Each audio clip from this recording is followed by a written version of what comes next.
Olá, bem-vindos ao quadro. Na aula passada começamos a falar sobre as características gerais dos anelídeos. Hoje vamos falar sobre a classificação nesse filo. Vocês sabem quais são as classes dos anelídeos? Bom, antes de falarmos das classes, é importante lembrar que essa classificação está baseada na quantidade de cerdas. As cerdas são estruturas muito importantes para a locomoção dos anelídeos. Os anelídeos podem ter muitas cerdas, poucas ou não ter nenhuma cerda. Vamos ver aqui então como que acontece essa classificação. Bom, primeiro temos a classe dos poliquetos. E pelo nome, nós vamos entender o que isso significa. Quetos, pessoal, significa cerdas e poli muito. Então, são animais que possuem muitas cerdas. Os poliquetos são predominantemente marinhos. Eles vivem se locomovendo ativamente no litoral ou então podem viver em galerias, que são feitas nas areias. Em cada anel do corpo dos poliquetas existem expansões laterais, que são chamadas de parápodes. São estruturas muito semelhantes a patas. Então, estão aqui representados os parápodes. E próximo aqui dos parápodes, nós encontramos as cerdas. E como eu já falei, neste grupo existe muitas cerdas. Mas o que é cerda? Cerdas, pessoal, são pequenos filamentos. Geralmente são finos e não muito rígidos, e elas facilitam a locomoção dos anelídeos. Então, aqui nós representamos as cerdas. O representante mais conhecido dos poliquetas é a nereida. A nereida é um verme marinho predador com atividade noturna e pode chegar até 45 centímetros de comprimento. Na cabeça desses animais existem alguns tentáculos e também olhos muito primitivos.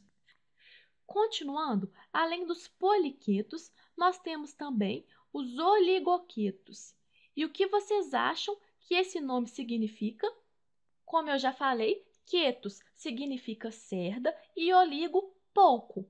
Então, esses são anelídeos com poucas cerdas corporais. É neste grupo que nós encontramos as minhocas. As minhocas vivem em muitos jardins e suas cerdas são invisíveis a olho nu. Mas vocês podem perceber as cerdas de uma minhoca se passarem o dedo da região posterior para a região anterior do corpo. Passando o dedo bem devagarzinho ao longo do corpo desse animal, vocês vão conseguir sentir as cerdas.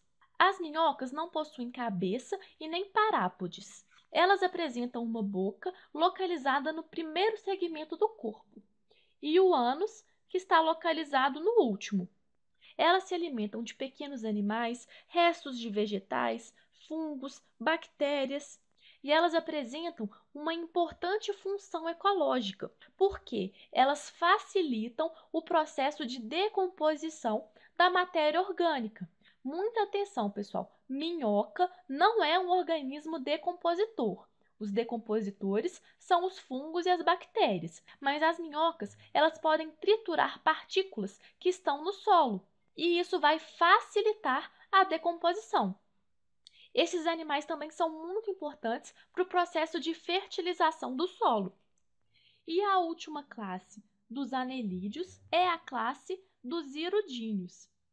Nessa classe, nós encontramos as famosas sanguessugas, e esses animais não apresentam cerdas. As sanguessugas costumam viver em ambientes de água doce. Existem poucas espécies que são marinhas, e a maioria vivem em ambientes úmidos, como, por exemplo, pântanos e brejos. Esses animais apresentam ventosas na região anterior do corpo, que é a região da cabeça, e também na região posterior, que é a região do ânus. Essas ventosas são muito importantes para a fixação desses animais. E nessas ventosas existem pequenos dentículos. E como vocês devem imaginar, o nome sanguessuga vem do hábito alimentar desses animais, porque eles se alimentam de sangue. Eles sugam o sangue ou então os fluidos corporais de vários vertebrados, como por exemplo os peixes, anfíbios, répteis e até os mamíferos. Quando a sanguessuga se fixa no animal, acontece a injeção de uma substância anticoagulante através desses dentículos.